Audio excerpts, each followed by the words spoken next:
많아지니라. 아멘. 외치는 자의 소리여 이르되 너희는 광야에서 여호와의 길을 예비하라. 사막에서 우리 하나님의 대로를 평탄하게 하라. 이사야서 40장 3절 말씀. 아멘. 우리 같이 한번 암송해 볼까요? 시작. 외치는 자의 소리여 이르되 너희는 광야에서 여호와의 길을 예비하라. 사막에서 우리 하나님의 대로를 평탄하게 하라. 이사야서 40장 3절 말씀. 아멘.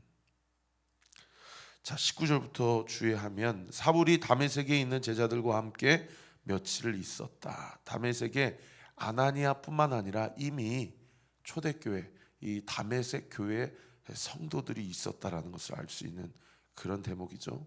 이 아나니아를 통해서 사울이 어제 본문에 예수님을 구주로 영접하고 예수의 이름으로 세례를 받고 또 그 성령의 충만함을 받았다라는 증표로 눈에 비닐 같은 것들이 벗겨지게 되고, 그것은 단순히 그냥 다시 시력을 회복했다라는 뜻과 더불어 더 나아가서 사울의 영적인 영안이 열어졌다. 영적인 세계가 풀려졌다. 그러니까 사울은 613가지의 율법을 달달달 통달하고 구약 성경을 달달달 외우는 바리새인 중에 바리새인이요 율법 교사요 랍비니까, 여러분 구약 39권이 풀어지니까 그 풀어진다는 의미는 어떤 의미입니까? 예수가 메시아다, 예수가 하나님의 아들이요 그가 곧 하나님이다 라는 이 퍼즐이 맞춰지게 되니까요, 이 사울의 영적 세계가 완전히 열려지게 되고 소위 율법적인 체계와 그 시스템, 티올로지컬 시스템, 교리적인 게 완전히 완성이 되어버린 거예요. 그러니까 웬만한 그냥 잘 모르고 예수님을 구주로 영접한 사람하고 이게 신앙적 깊이와 길이와 높이와 넓이가 완전히 다른 거죠. 그러니까 어떻게 됩니까? 20절에 보세요. 즉시로 각 회당에서 예수가 하나님의 아들이심을 전파했다. 이것은 사울이 그만큼 준비된, 어제 예수님께서 사울에게 찾아와서 뭐라고 그랬습니까? 너는 이방인들과 임금들과 이스라엘 백성에게 나를 증거하기 위한 나의 택한 그릇이다. 이것이 너무 이미 준비된 사람인 거예요. 그러니까 유대교에 대해서, 구약 성경에 대해서 열심히 특심인 사울이 이 율법적 교리와 그의 어떤 신앙적, 체험적, 경험적 배경이 완전히 완성되니, 여러분 누구 베드로에게 가서, 야고보에게 가서 제자 훈련 받을 필요가 있습니까? 어디 성경대학 거기에 접수해가지고 거기서 또 훈련을 받을 필요가 있습니까? 그냥 즉시로다가 예수가 왜 하나님의 아들이실 수밖에 없는지 구약의 수많은 선지자들이 아브라함부터 모세부터 다윗부터 이사야부터 각 족장과 사사와 왕들과 선지자들과 선견자들이 말한 그 모든 구약의 예언의 구절구절이 다 누구로 통합이 되고 누구로 모아지는 겁니까? 예수 그리스도로 모아지게 되는 거죠. 그러니까 너무나도 탁월한 복음 전도자, 그리고 너무나도 탁월한 사도적 사명을 감당할 수 있는 그릇이 되는 거 아닙니까? 오늘 이 본문을 통해서 나는 그렇게 신학을 공부한 사람도 아니고 내가 목회자도 아니니까 그거는 딴 얘기인가 보다 이렇게 여기실 일이 아니고, 오늘 본문을 통해서 내가 예수님을 구주로 영접하고 그리스도와 함께 우리가 아까 찬양한 것처럼 날마다 주님과 동행하는 삶을 살아간다면, 제가 엊그저께 설교했던 것처럼 물티슈 전도할 때는 갑자기 을이 돼가지고 웃으면서 짓지도 않았던 미소를 지어가면서 등치도 곤만한 사람이 와가지고 예수님 믿으시라고 그러고, 물티슈 전도 안 하고 그냥 출퇴근하거나 그 길을 걸을 때에는 그냥 누가 보든 말든, 물론 제가 그런 적은 없습니다만 사람 신경 안 쓰고 길에다가 침 탁탁 뱉고 내가 보기에는 저 사람 온리교회 목사인데 얼굴 표정을 보니까 그냥 완전 인상을 이렇게 쓰고 하면 여러분 그렇게 우리가 살아간다고 그런다면, 그죠? 아니 일주일에 한두 번 전도할 때도 저 목사님 알아요, 저 온리교회 알아요, 그렇게 하시는 분들을 한두 분 이상 만나는데 아무 생각 없이 지나갈 때는 나 저분 아는데 라고 하는 사람들을 제가 얼마나 많이 지나갔냐 이거예요. 제가 무슨 말을 하고 싶어서 이 얘기를 하냐면, 평소에 하루 24시간 168시간 365일 우리의 삶이 복음 전도할 때 모두와 그렇지 않을 때 모두가 분리되어 살아가는 것은, 그것은 하나님과 동행하는 삶이 아니란 얘기를 하고 싶은 거예요. 여러분 설거지를 하든 집안 청소를 하든 교회를 나오든 직장 생활을 하든 과일 가게 가서 과일을 사든 카페에 들어가서 커피를 마시든, 우리의 삶이 늘, 나의 모든 삶은 예수님의 삶을 드러내고 비추는, 조명하는, 반영하는 거울의 삶이다 라는 것을 우리가 영적으로 인지하고 살아간다면, 꼭 예수 믿으세요, 교회 나오세요 얘기 안 해도, 어저께 거리를 가다가 어떤 이쁘장한 아가씨가 그 돌부리에 걸려서 이렇게 넘어지더라고요. 그래서 김민서 목사님하고 그 거리를 같이 걸어왔었는데, 그래서 크게 넘어졌어요. 완전히 제가 봤을 때 무릎이 다 까졌을 것 같은데, 그래가지고 제가 괜찮으시냐고, 그래서 일어나실 수 있으시겠냐, 걸으실 수 있겠냐, 그래서 네 감사합니다 하고, 이제 너무 민망하잖아요. 그러니까 지나가니까 민선 목사님이 오히려 저한테, 그럴 때는 그냥 모른 체 하는 게 도와주는 거예요, 아픈 것보다 민망한 게 더 힘든 거니까 그러시더라고요. 그래서 내가 또 오지랖을 폈구나. 여러분 즉시로 사도 바울이 복음을 전했다는 것에 주목해 보세요. 오늘 하루도 복음을 전하고 복음의 삶을 살아가십시다. 21절에 듣는 사람들이 다 놀라 말하되, 이 사람이 예루살렘에서 이 이름, 어떤 이름이에요? 예수님의 이름을 부르는 사람을 멸하려던 자가 아니냐. 아니 어떻게 이렇게 180도 완전히 뒤집어지고 바뀐 인생을 살아가냐. 깜짝 놀랐죠. 여러분 아나니아도 깜짝 놀랐는데 얼마나 놀랬겠어요, 그죠? 이게 믿겨지지가 않는 거예요. 뭘 잘못 먹었나 이 수준이 아닌 거예요. 어떻게 이 사람이 이렇게 바뀌냐. 여기에 온 것도 그들을 결박하여 대제사장들에게 끌고 감이 아니냐 하더라. 여러분 우리의 삶이 세상 사람들이 봤을 때 완전히 다른 삶을 살고 있지 않다면, 우리의 삶의 목적과 이유와 우리의 삶의 궁극적인 방향성과 그 표대가 세상 사람들과 궁극적으로 180도 다르지 않다면, 우리는 우리의 믿음을 의심해 봐야죠. 내가 과연 마지막 때 하나님 앞에 서서도 하나님 앞에 칭찬받을 수 있겠는가? 요즘에 너무 복음의 선명한 설교를 많이 들으면서 막 가슴이 뜨거워지더라고요. 한 미국의 복음 변증가가 미국 크리스찬 세속화된 교회를 향해서 막 복음을 선포하는데, 우리가 얼마나 이 땅에서 도덕적으로 잘 살았는가, 우리가 이 땅에서 얼마나 세상적으로 성공했는가, 그래서 하나님의 영광을 올려드렸는가. 하나님은 우리의 그 어떠함에 아무런 관심이 없다고. 그리고 그 우리의 열심과 우리의 삶의 결과는 우리가 마지막 때 하나님 앞에 섰을 때에 그 어떤 두 가지 길 중에 그 어떤 영향력도 발휘할 수 없게 될 것이라고. 그 두 가지 길이 뭔지 아시냐? 하나는 하나님의 공의의 심판을 받는 일이요. 또 하나는 하나님의 전적인 은혜 아래 거하는 일이다. 이 전 세계 80억 인구 중에 그 어떤 사람도 하나님의 공의 앞에 떳떳하고 당당할 만한 사람은 한 사람도 없다는 거예요.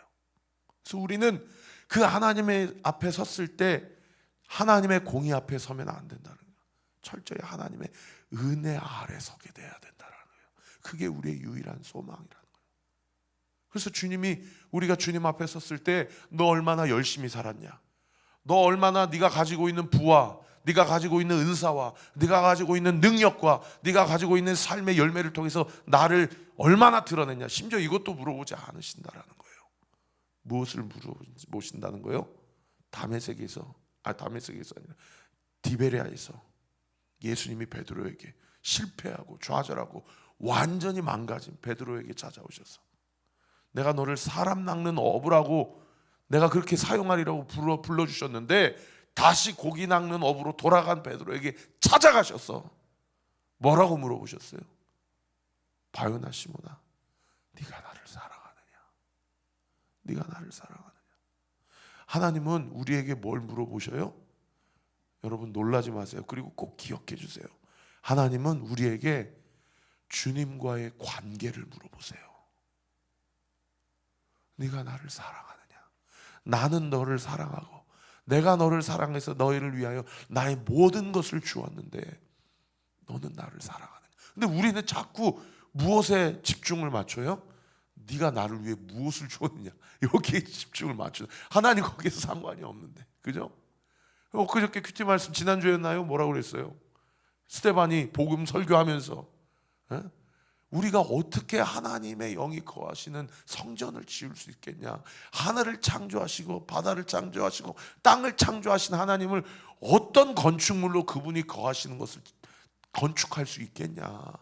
하나님의 영은 어디에 거해요? 우리의 몸과 마음에 거하신다는 거예요. 고린도전서 3장 16절, 너희는 너희 몸이 하나님이 거하시는 성전임을 알지 못하느냐. 하나님은 우리에게 물어보세요. 너는 나를 사랑하니? 여러분, 귀신도 우리의 마음과 우리의 몸에 거해요. 영적인 영들이 우리의 몸과 마음에 거한다고요.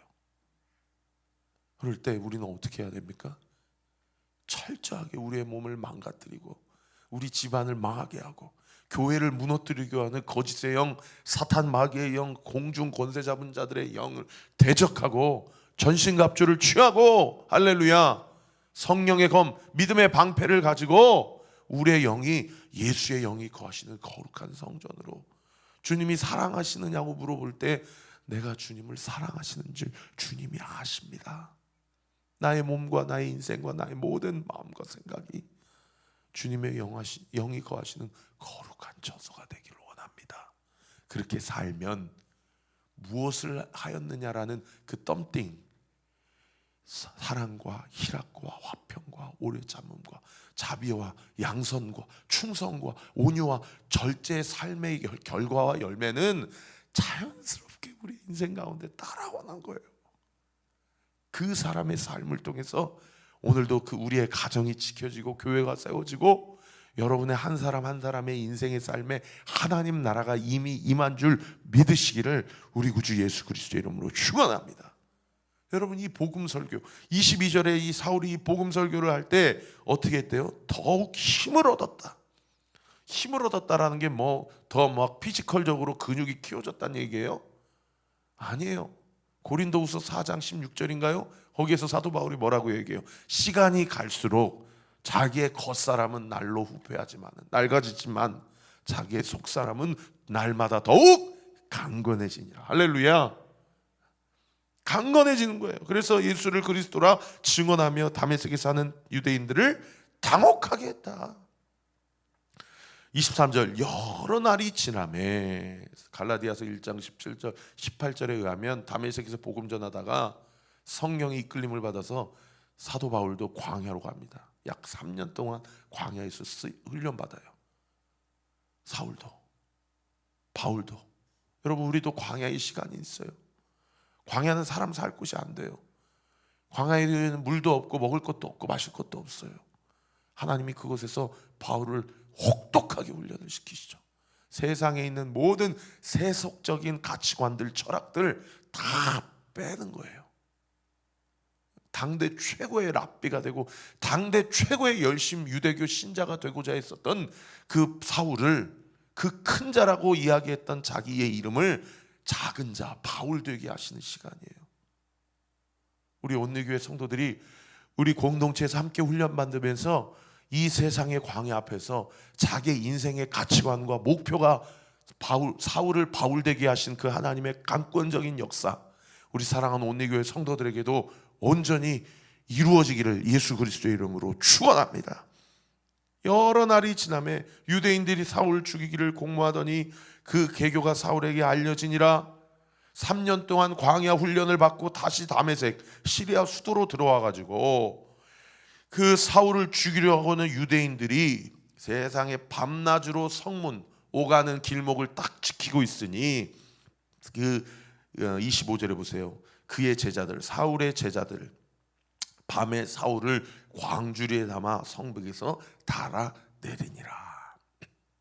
세상에 정통 공식적으로 오갈 수 있는 길로는 못 다니고 광주리를 주석을 찾아보니까 광주리 크기가 제 허리만큼 되는 큰 광주리, 그 당시에 과일이나 야채를 담는 큰 광주리에다가 사울을 거기다가 태워가지고 거기에 성벽으로 달아서 그렇게 대적자들을 회피하게 하는 그런 삶으로 완전히. 근데 이미 다메섹에서 예수님을 만날 때 예수님이 네가 내 이름을 위해서 어떤 박해를 받게 될 것인지를 다 가르쳐 주셨어요. 그리고 사울은 그것을 마땅히 여기고 기쁘게 여겼을 거예요. 여러분, 주를 위해 박해받는 것을 기쁘게 여기십시오. 여러분, 천국에 큰 상급이 있게 될 것입니다. 그리고 26절에 사울이 어디로 갑니까? 드디어 예루살렘에 가요. 본사로 가야 돼요. 자꾸 이렇게 지역만 갈 것이 아니라 결국 예루살렘, 자기가 스데반을 죽였던 그 예루살렘에 가서 베드로와 야고보와 당시 초대교회 최고 지도자들을 만나야죠. 그런데 세상에 그 사람들과 교제하려고 사귀고자 하나, 다른 번역 성경에 하나 되고자 하나, 연합하고자 하나. 그 다음 구절 보세요. 사도들이 다 두려워하여 그의 제자됨을 믿지 아니하니. 27절에 누가 등장합니까? 바나바가 등장해요. 다메섹에서는 하나님이 누구를 준비하셨어요? 아나니아를 준비하셨어요. 예루살렘에서는 하나님이 또 누구를 준비하세요? 바나바를 준비하세요. 바나바의 이름이 무슨 뜻이에요? 위로의 아들, 격려의 아들이잖아요. 이 바나바는 이름값대로 쓰임받은 사람이에요. 하나님은 이렇게 시마다 때마다 장소를 구별하지 않으시고 나를 위해 준비하셔요. 할렐루야. 이걸 여호와의 이레라고요. 하나님이 준비하세요. 따라합시다. 하나님이 나를 위해 준비하신다. 믿으시면 아멘. 여러분, 하나님이 나를 위해 모든 것을 준비하신다라는 믿음 가지고 주님께 구하세요. 하나님께 간구하는 것이 내가 복음 전도와 하나님 나라 확장을 위해서 간구하는 것이라면 하나님이 반드시 나에게 그것을 준비하게 하시고 공급하시고 채워주시는 줄 믿으시기를 예수님의 이름으로 축원합니다. 그래서 바나바가 중간에서 다 베드로와 요한과 사울 사이에서 다 이 통역을 해주고 다 해석을 해줘요. 27절에 보세요. 바나바가 데리고 사도들에게 가서 그가 길에서 첫 번째 동그라미 1번 어떻게 주를 보았는지, 사울이 어떻게 예수님을 만났는지, 동그라미 2번 예수님은 사울에게 뭐라고 말씀하셨는지, 임금들과 이방인들과 이스라엘 백성을 위한 나의 택한 그릇이다. 이런 걸 자기가 자기 입으로 얘기했으면 베드로와 야고보가 믿었겠어요? 근데 중간에서 바나바가 다 이야기해 주는 거예요. 그리고 동그라미 3번 다메섹에서 그가 어떻게 예수님의 이름을 담대히 말하였는지. 아마 여기 안에는 3년 동안 그가 아라비아 광야에서 하나님 앞에 훈련받았던 모든 일들도 다 이야기해 주었을 거예요. 이렇게 증인이 서니까 여러분, 율법도 2명 이상의 증인이면 법적 효력을 가져요. 아나니아가 있고 바나바가 있으니까 베드로와 야고보가 이 사실을 다 믿은 거예요. 분명히 이 사람은 스데반을 죽인 사람인데 어떻게 이렇게 180도 바뀔 수가 있지? 남편이, 아내가, 주변에 있는 동역자들이 뭐 잘못 먹었어? 요즘 왜 그래? 여러분, 우리 안에 삶의 변화, 입술의 변화, 마음의 변화, 태도의 변화가 있지 아니하면 복음이 나를 통해서 누구를 바꾸겠어요? 28절 사울이 제자들과 함께 있어 예루살렘에 출입하며 또 주 예수의 이름으로 담대히 말하고 헬라파 유대인들 동그라미. 이 사람들이 사울과 함께 스데반을 죽인 자들이에요. 이 자들에 대해서 사울이 함께 말하며 변론하니 그 사람들이 이제 스데반을 죽인 사람들이 누구까지 죽이려고 해요? 사울까지 죽이려고 힘쓰거늘. 30절, 형제들이 알고 가이사랴로 데리고 내려가서 다소로 보냈다. 가이사랴는 예루살렘에서 약 120km나 떨어지는, 여기서 대전거리예요. 거기까지 십시일반 헌금을 모아가지고 차표를 마련해주고 배 티켓을 마련해줘가지고 거기서 배를 타고 길리기아, 투르키아 지방, 지금 현재 남부 지방에 있는 길리기아 지방의 수도인 다소, 사도 바울의 고향입니다. 다소로 잠깐 피하도록 세상의 예루살렘 초대교회 성도들이 사울을 서포트해 주는 겁니다.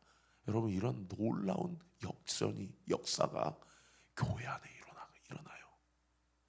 교회 안에서 분열이 떠나가고 연합이 일어나고 미움이 떠나가고 사랑이 일어나고, 그리고 나뉘어짐, 또 시기, 분노, 질투, 그리고 원망이 떠나가고 온전히 회복과 하나됨이 일어나는 것이 그리스도의 십자가의 복음 위에 세워진 공동체가 세상 앞에서 우리는 당신들과 다릅니다라고 이야기할 수 있는 강력한 힘이 된다는 거예요. 여러분, 오늘날 교회를 보세요. 세상과 뭐가 다릅니까? 온리교회는 세상과 뭐가 다릅니까? 여러분, 온리교회는 다른 게 아니에요. 우리 자신이 온리교회예요. 할렐루야.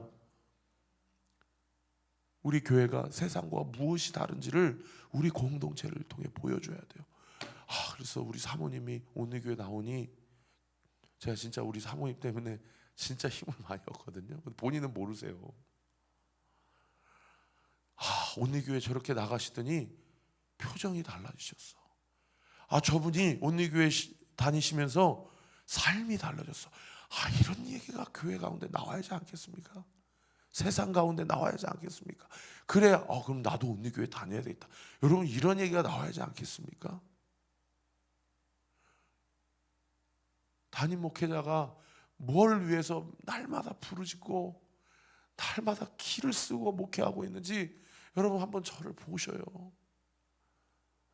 담임 목사가 뭐가 속이 폭폭한지, 담임 목사가 이 교회를 어떻게 공동체를 구성하고 세워가기를 원하는지, 하나님이 저 젊은 목사를 통해 우리 교회 성도들을 통해서 우리 각자의 심령마다 어떠한 역사와 어떠한 놀라운 기적과 기사와 표적을 일으키기를 원하시는지를 좀 주님께 물어보세요. 그리고 우리 같이 신앙생활을 하십시다. 그럴 때에 하나님이 이 교회를 통해서, 하나님이 이 지역 가운데 이 교회를 세우시고 우리 서로를 만나게 하시는 분명한 이유와 목적, 우리의 삶을 통해 온리교회를 통해서 하나님께서 영광을 받으실 뿐만 아니라 죽어가는 영혼들이 살아나고 나뉘어지고 깨지려고 하는 가정이 회복되고, 여러분, 질병과 귀신의 눌림을 받는 영혼들이 주님 앞에 돌아와 놀랍게 살아나고 놀랍게 하나님 앞에 다시 생명을 얻게 되는 기적의 역사, 구원의 역사, 우리 온리교회를 통해서 온전히 나타나게 될 줄 믿으시기를 우리 구주 예수 그리스도의 이름으로 축원합니다. 기도하겠습니다. 아버지 하나님, 감사합니다. 오늘도 힘을 다하여 주님의 말씀을 전했습니다. 우리 사랑하는 성도들 들을 귀를 주시고 듣는 마음을 허락하시고 부드러운 마음을 허락하시고, 아버지, 오늘 또 윤영천 문지선 가정은 병원에 갑니다. 아버지, 우리 송선우 집사님 계속 입원해 계시고, 어제 우리 이원달 형제 어머니, 최숙자 어머니 가서 또 기도해드리고 왔습니다.